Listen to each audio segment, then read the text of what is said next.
دونوں پہلو ہونے چاہیے انسان نہیں وہ تو بہت دولت کا تھا نا کہ عزت علی الکافرین، اللہ کے جو عاشق ہوتے ہیں وہ غیروں کے اوپر بہت عزت ان کے اوپر غالب اور بن کر رہتے ہیں، عزت دار بن کر رہتے ہیں، ان کو دبا کر رکھتے ہیں کافی اذلت علی المومنین، لیکن ایمان والوں کے سامنے اپنے آپ کو بچھا کر رکھتے ہیں۔ وہاں بھی لفظ اعلیٰ استعمال کیا ہے، اعلیٰ، اعلیٰ کے معنی اوپر سے نیچے آتے ہیں،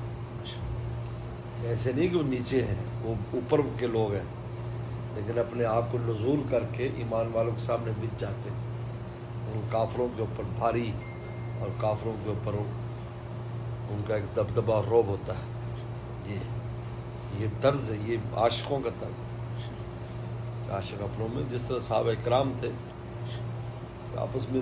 جو ملتے تھے تو ایسا لگتے تھے یار یہ بالکل صوفی، یہ ایک دوسرے سے ایسے، لیکن جب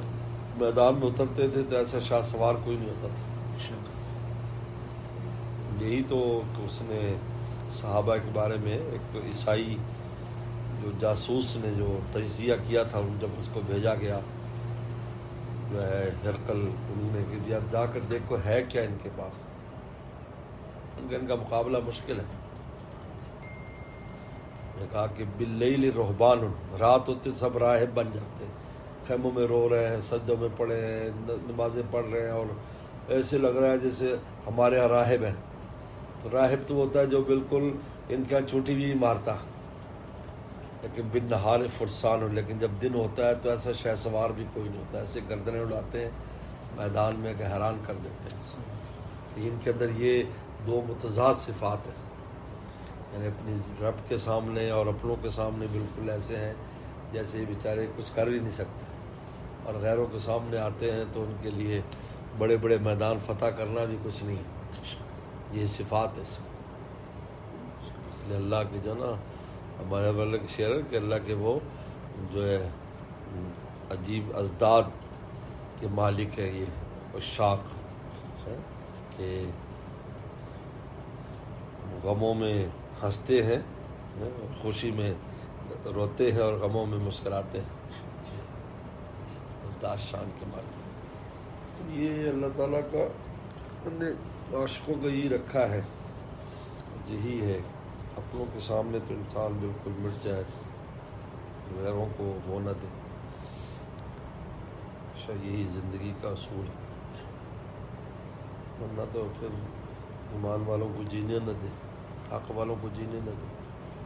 اس لیے پیغمبر السلام اپنی ذات کے لیے کوئی بدلہ نہیں لیتے تھے، لذا طود الحق لم یقم لغضبی شیء، اگر حق سے جو آگے بڑھتا تو پھر آپ کے غضب کے سامنے کوئی ٹھہر نہیں سکتا، حق سے آگے بڑھتا۔ اور آپ علیہ السلام کے روب داف کا یہ حال تھا کہ جدھر چہرہ کر لیتے تو 2 مہینے کی مسافت تک لوگوں کے دلوں پر روب طاری ہو جاتا ہے، از خود ہی ایسے چہرہ پھیرتے، ایسے جا رہے ہیں جہت پر 2 منٹ پر غیروں کے دل پر روب طاری ہو جاتا ہے۔ فرمایا نصرت بالرعب، میری مدد روب کے ساتھ کی گئی۔ اس نے اللہ والوں کو، بدروں کو ہم دیکھ کر جب جتنے شفیق ہونے ان میں روب کی کیفیت ہوتی ہے، بھی وسلم کی میراث ہے جو دی جاتی ہے، تاکہ کوئی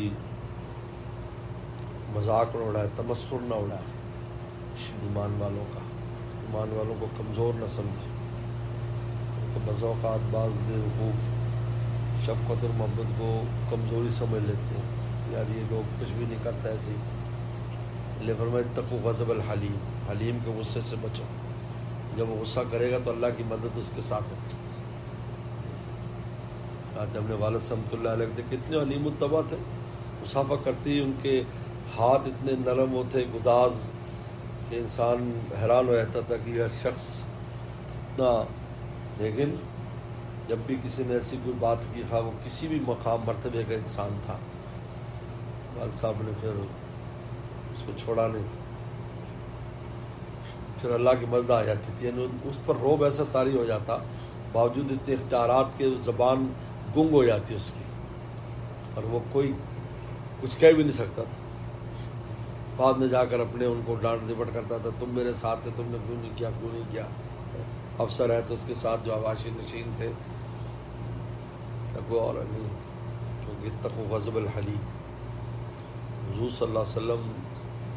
سے بڑھ کر کون سا حلیم ہوگا امت میں. لیکن اذا طود الحق لم یقم لغضبی شیء، اپنی ذات کے لیے انتقام نہیں لیتے. چلو آرام کرو.